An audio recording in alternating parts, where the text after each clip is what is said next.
Welcome to the Course Developer module of the C3 Staff Orientation. This module is going to give you an overview of everything that we're going to be looking for from a course developer. This video specifically is just going to go a little bit deeper into your job description just so you're aware of what your expectations are.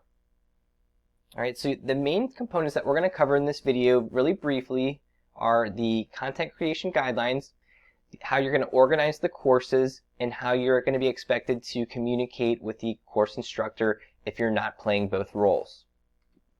Alright, so to start out, we're going to look at the content creation.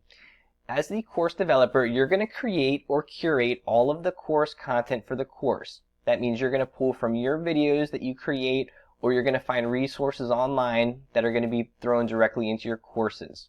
Alright. If you're not playing both roles as the course developer and the course instructor, we're going to ask that you have this content available for the course instructor 2 weeks before it would be live for students. This will give the course instructor time to review it, and it will also give you time to double check and make sure everything's good to go. Next, we have our course structure. You're going to find that we're going to be very specific in how we want to organize things within the course. This will allow us to have a common structure, and it'll make everything easier for our students and parents to navigate, and they'll just try to keep everything as consistent as possible. In the upcoming training videos, you're going to be learning about what this structure looks like and how you'll be able to use it. And then finally, we want to look at the communication expectations. When you're using some different tools, you might be familiar with things that the course instructor is not. If you are not playing the role as both the instructor and the developer, we just want you to have open dialogue so that way you're both collaborating and working on the course together to kind of support each other.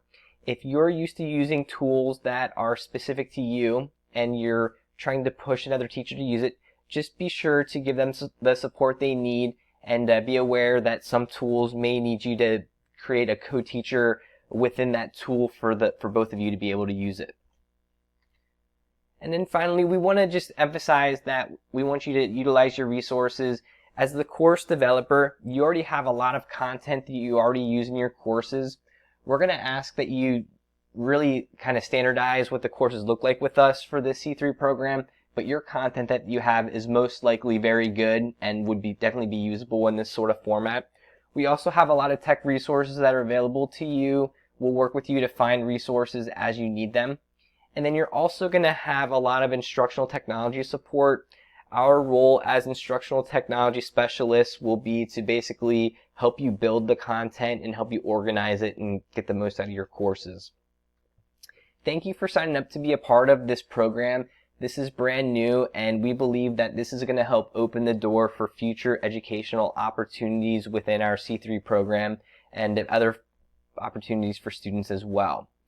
What you may find as you're going through this section is that we're going to be very specific in how we want these courses to be organized. So we warn that you might think that this training is a little bit overkill with details. Alright, but just trust us. We have a reason for the decisions in how we want the course to be laid out and everything. We're just trying to keep it as consistent as possible. At the same time, as you're going through the process of building the courses, we would love your feedback, because this is the first time that we're basically going through this program with you. This will ultimately be our trial run, and we'll probably be looking to expand this in the future. So your feedback will be very valuable to us. At this point, you can begin going through this training module, and if you have any questions, please let us know.